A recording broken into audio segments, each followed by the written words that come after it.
राज्यातल्या सर्व शेतकऱ्याला सांगू इच्छितो की आज आहे 13 ऑगस्ट 2025. पूर्व विदर्भ म्हणजे पूर्व विदर्भाकडे आजच बऱ्याच ठिकाणी रिमझिम पावसाला सुरुवात होणार आहे. म्हणजे सांगायचं झालं तर चंद्रपूर, इकडे नांदेड जिल्हा, त्याच्यानंतर अकोला जिल्हा, अमरावती, यवतमाळकडे आजच दुपारनंतर ठिकठिकाणी रिमझिम पावसाला सुरुवात होणार आहे.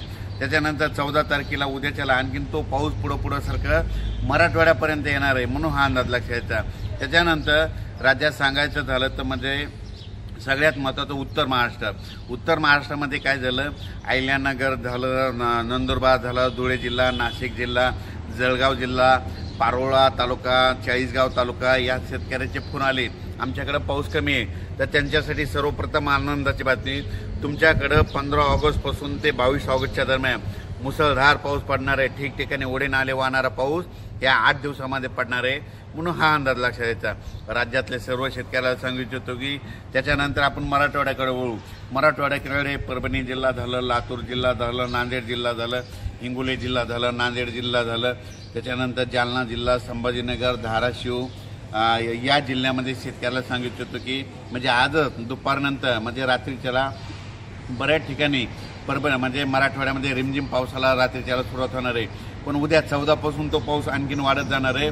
14ला मात्र उद्याच्याला मात्र मोठा पाऊस सुरू होणार आहे, म्हणून हा अंदाज लक्षात येतो. त्याच्यानंतर पश्चिम महाराष्ट्राकडे वळू. पश्चिम महाराष्ट्रातल्या सर्व शेतकऱ्याला सांगू इच्छितो की तुमच्याकडे देखील म्हणजे उद्या 14 ऑगस्टपासून ते 22 ऑगस्टच्या दरम्यान दररोज वेगवेगळ्या भागात जोराचा पाऊस पडणार आहे, ओढी नाले वाहणारा पडणार आहे, म्हणून हा अंदाज लक्षात यायचा. त्याच्यानंतर आपण काय करू, विदर्भ म्हणजे विदर्भामध्ये बुलढाणा जिल्हा, अकोला जिल्हा, अमरावती, त्याच्यानंतर वाशिम, हिंगोली या जिल्ह्यातल्या, यवतमाळ या जिल्ह्यातल्या शेतकऱ्याला सांगू इच्छितो की तुमच्याकडं म्हणजे 14 ऑगस्टपासून ते 22 ऑगस्टच्या दरम्यान खूप पाऊस पडणार आहे. तुमच्या लाभ क्षेत्रामध्ये जे धरणं आहेत म्हणजे येलदरी धरण, सिद्धेश्वर धरण, खडकपूर्णा हे धरणं ह्या पावसामध्ये ह्यामध्ये 30 ऑगस्टपर्यंत भरून त्याचं पाणी सोडावं लागणार आहे, म्हणून ह्या अंदाज लक्षात यायचा.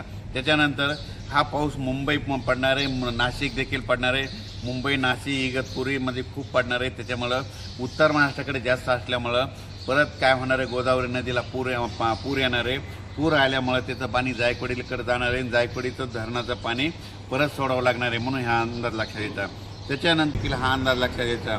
त्याच्यानंतर मुंबईकरांना देखील काय करायचं, जरा सतर्क राहायचं. 15 ऑगस्ट ते 22 ऑगस्टच्या दरम्यान मुंबईला देखील मुसळधार पाऊस पडणार आहे. पुण्याला देखील तशीच परिस्थिती राहणार आहे. म्हणजे सांगायचं झालं तर राज्यात हे 8 दिवस 15 ऑगस्टपासून खरं तर 14 ऑगस्टलाच म्हणजे उद्यापासूनच 14 ऑगस्ट ते 22 ऑगस्टच्या दरम्यान दररोज वेगवेगळ्या भागात पाऊस पडत जाणार आहे आणि सगळ्याला जीवदान ठरणारा पाऊस पडणार आहे, म्हणून हा अंदाज लक्षात यायचा. आणि बरेच असे काही धरणं आहेत ते देखील या पावसामध्ये छोटे धरणं देखील भरून जाणार आहेत, म्हणून हे देखील अंदाज लक्षात घ्यायचा. तसेच महाराष्ट्राच्या लगत म्हणजे तिकडं तेलंगणा, बेळगाव म्हणजे आपले बरेच शेतकरी मित्र आहेत, त्या तेलंगणातल्या शेतकऱ्याला सांगू इच्छितो की तुमच्याकडं म्हणजे आजच त्या पाऊस सुरू होईल. त्याच्यानंतर कर्नाटकमध्ये देखील आज देखील पाऊस सुरू होणार नाही. त्याच्यानंतर मंगसुळी, कोल्हापूर, सातारा, सांगली, सोलापूर, पंढरपूर म्हणजे हे पाऊस सांगायचं झालं तर त्याच्यानंतर बीड जिल्ह्यामध्ये हे सगळ्यात जास्त पाऊस पडणार आहे, म्हणून बीड जिल्ह्यातल्या शेतकऱ्यासाठी आनंदाची बातमी. कारण की बीड जिल्ह्यामध्ये आता जे छोटे तळे काही राहिले असते भरायचे ती देखील ह्या पावसामध्ये भरून जाणार आहे, म्हणून खास करून हे अंदाज लक्षात यायचा. सांगायचं झालं तर 30 ऑगस्टपर्यंत राज्यात चांगला पाऊस पडणार आहे, म्हणून हा अंदाज लक्षात यायचा. अचानक वातावरण बदल झाला तर लगेच एक मेसेज दिला जाईल. धन्यवाद.